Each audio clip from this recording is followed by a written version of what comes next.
নির্দিষ্ট সময়ে খোলেনি রাষ্ট্রায়ত্ত ব্যাংক। বাইরে দাঁড়িয়ে গ্রাহক থেকে শুরু করে কর্মীরা। ম্যানেজার না আসায় খোলেনি ব্যাংক। ব্যাপক হয়রানির শিকার গ্রাহকরা। ব্যাংকের সামনে বিক্ষোভ গ্রাহকদের। মালদায় হরিশ্চন্দ্রপুর সদর এলাকায় একটি রাষ্ট্রায়ত্ত ব্যাংকের কর্তৃপক্ষের ভূমিকা নিয়ে ক্ষোভ জন্মেছে। ব্যাংক খোলার নির্দিষ্ট সময় অনুযায়ী গ্রাহক আসেন, অনেক কর্মীরাও হাজির হন, কিন্তু ম্যানেজার ডিজে সিং আসেননি, যার ফলে খোলেনি ব্যাংক। গ্রাহকরা অপেক্ষা করতে থাকেন, সময় গড়াতে থাকে, কিন্তু 1 ঘন্টা অতিক্রান্ত হলেও দেখা নেই ম্যানেজারের। হরিশ্চন্দ্রপুর সদর ব্যবসা সমৃদ্ধ এলাকা। বহু ব্যবসায়ী লেনদেন করতে এসে সমস্যার মুখে পড়ছেন। অনেকের অভিযোগ, এখানে পরিষেবা নিয়ে বিভিন্ন সমস্যা হয়। ম্যানেজার সঠিক সময়ে আসতে পারেন না। কখন আসবেন ম্যানেজার? নির্দিষ্ট সময় পেরিয়ে গেলেও কখন খুলবে ব্যাংকের তালা? এই অপেক্ষায় ক্ষোভ প্রকাশ গ্রাহকদের। মানে এখানে কেন ক্ষোভ দেখাচ্ছেন, বিক্ষোভ দেখাচ্ছেন? এইভাবে বিক্ষোভ দেখাবো না, এখন আমার বাড়িতে অসুবিধা আছে, অসুখ আছে, আমি ব্যাংকে এসেছি টাকা নিতে, তো টাকা আমি কিভাবে নিব? অফিসার এখনো আসেনি। কটা বাজলো এখন অফিসার আসতে? বলছি 11:30, এখন তো 11:30 বাজে। কতক্ষণ ধরে এইভাবে বসে আছেন আপনারা? এখানে 2 ঘন্টা থেকে বসে আছি, 9টার দিকে এসেছি, এখনো কারোর পাত্তা নাই। না মানে কেন খুলেনি তো আমরা কি বলবো? কি করে জানবো? আমরা জানবো তারপরে তো বলতে পারবো যে কেন খুলেনি, অফিসার কেন আসেনি।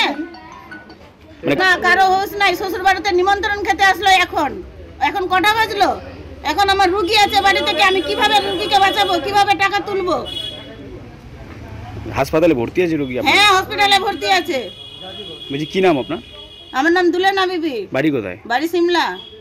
মোটামুটি কতক্ষণ ধরে দাঁড়িয়ে আছেন আপনারা এখানে? আমি 40 মিনিট হবে। মানে কি হয়েছিল এখানে? এখনো ব্যাংক কেন খুলেনি? আমরা তো শুনছি যে চাবি নেই, লোক নেই। লোক না থাকলে কে খুলবে? আমরা দূর দূরান্ত থেকে এসে আমাদের এখন যারা রিটায়ার পাচ্ছেন তাদের লাইফ সার্টিফিকেট জমা করতে হয়। বিভিন্নজন বিভিন্ন টাকা পয়সার লেনদেনের ব্যাপারে এসেছেন, কেউ জমা করবেন, কেউ তুলবেন।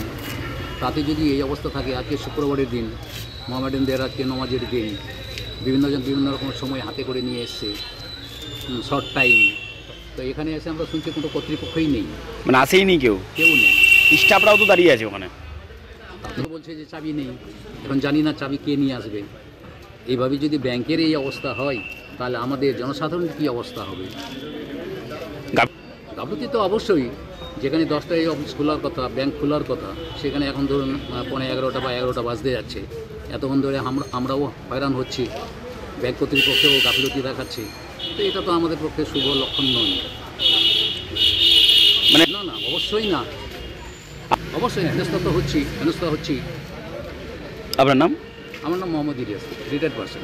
মোহাম্মদ ইলিয়াস। মালদা থেকে বৈদ্য সরকারের রিপোর্ট, কুলিক নিউজ।